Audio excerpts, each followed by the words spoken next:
Assalamualaikum warahmatullahi wabarakatuh.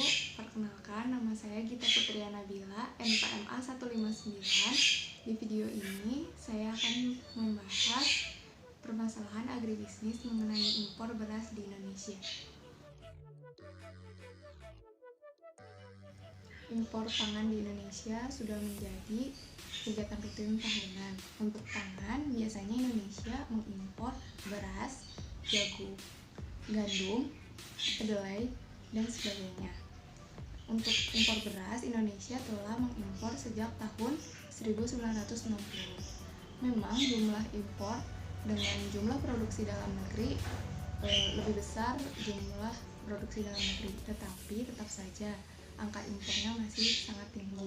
Nah, maka dari itu kita harus mulai mengatasi dan mengurangi jumlah impor beras di Indonesia, karena Indonesia tidak pernah absen dalam mengimpor beras walaupun Indonesia merupakan negara agraris.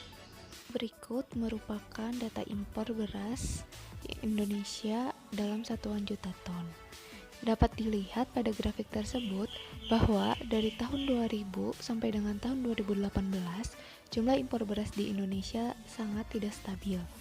Kadang naik sangat tinggi dan terkadang juga turun menjadi sangat rendah.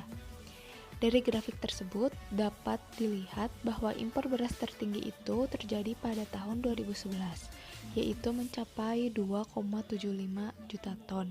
Sedangkan terendah pada tahun 2005, sebanyak 0,19 juta ton. Tetapi pada tahun 2018, jumlah impor beras menjadi tinggi lagi, yaitu mencapai 2,25 juta ton. Data tersebut didapatkan dari Badan Pusat Statistik atau BPS. Jika angka impor beras ini akan selalu tinggi, maka akan menyebabkan bahaya dan dampak terhadap negara Indonesia sendiri. Nah, untuk bahaya dan dampaknya itu adalah bisa menjatuhkan industri dan merugikan pengusaha nasional. Lalu, jika dalam situasi yang tidak terduga, dalam contohnya itu seperti saat ini, yaitu dalam kondisi pandemi COVID-19, itu artinya impor akan terbatas dan pemasukan beras dari luar ke dalam negeri akan berkurang. Itu artinya kita harus berusaha semaksimal mungkin untuk memenuhi kebutuhan beras dengan produksi lokal. Untuk menghindari bahaya dan dampak tersebut, maka kita harus mencari solusi untuk mengurangi angka impor beras di Indonesia. Nah, solusi terbagi menjadi dua. Yang pertama ada solusi jangka pendek, yang kedua adalah solusi jangka panjang. Untuk solusi jangka pendeknya yaitu adalah pemerintah harus berusaha membuat ketergantungan masyarakat akan beras berkurang. Cara ini juga efektif di beberapa negara.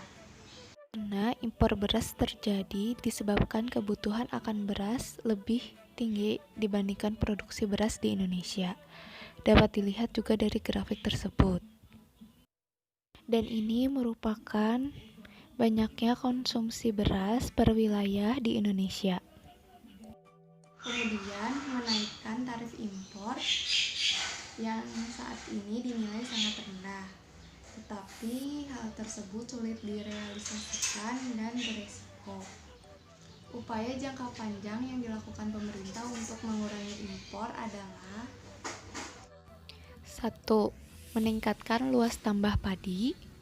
2. Memajukan teknologi sektor pertanian, contohnya dengan mendistribusikan bantuan alat pertanian seperti traktor dan juga rice transplanter. Ketiga, meningkatkan manajemen.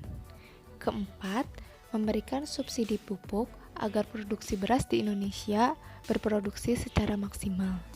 Kelima, memotivasi petani agar meningkatkan kuantitas dan kualitas produknya supaya tidak kalah dari produk komoditas impor. Keenam, Kementan melakukan pengawalan dari serangan organisme pengganggu tanaman atau OPT. Ketujuh, adanya asuransi pertanian yang dibuat oleh Kementan dengan PT Jasa Asuransi Indonesia untuk mendampingi usaha tani. Kedelapan, pemerintah memaksimalkan penyerapan beras dari petani lokal untuk ketahanan pangan nasional. Dan terakhir, melakukan penerapan intensifikasi dan ekstensifikasi pertanian. Intensifikasi dapat dilakukan dengan sabta usaha tani, yaitu dengan pengolahan tanah yang baik, irigasi yang teratur, pemilihan bibit unggul, pemupukan, pengelolaan terpadu hama penyakit, pasca panen, serta pemasaran. Sementara untuk ekstensifikasi dilakukan dengan cara perluasan lahan pertanian serta peningkatan jumlah dan kualitas dari tenaga kerja. Kita juga harus memanfaatkan kekayaan alam yang telah Allah Subhanahu wa Ta'ala berikan.